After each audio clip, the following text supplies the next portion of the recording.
I rented the premises at the age of 18 here. The landlord was very sceptical on taking me on.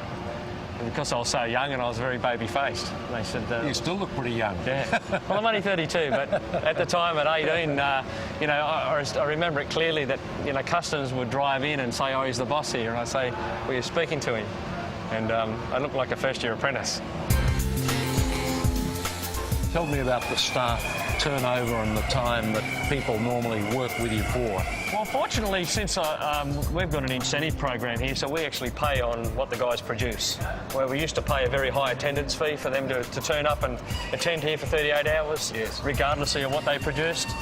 Now they get paid on their productivity level. And I think the rest of the industry haven't quite grasped in doing that at this stage. So I've got the employees here. I can't see anyone moving on for a long time.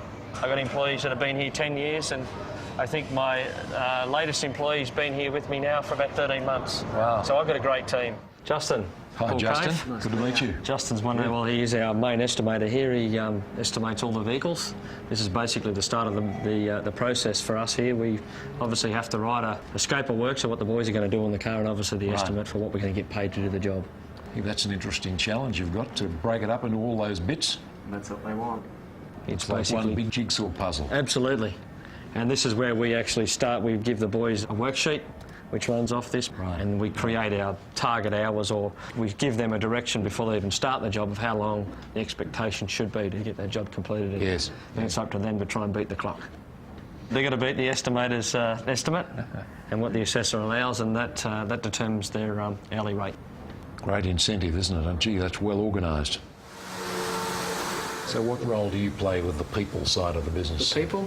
I manage the workshop, as in get all the boys organised the jobs, who's got to do what jobs every day, and make sure that Robert knows exactly what cars are going out, and every job that someone does is loaded to schedule boss so they get paid, and make sure pretty much check with Justin to what jobs are going to be ready the next day, to make sure the boys the next day have got work ready so they don't come in and stand around. You leave anything for Greg to do? Yeah, go on holidays. Is this an off-the-shelf program, or have you developed this? It is off the shelf, right. But it's evolving as the system keeps going on. Right. Because this actually runs the incentive program, so it measures people, it does quality KPI, it does making sure that the job is running on time.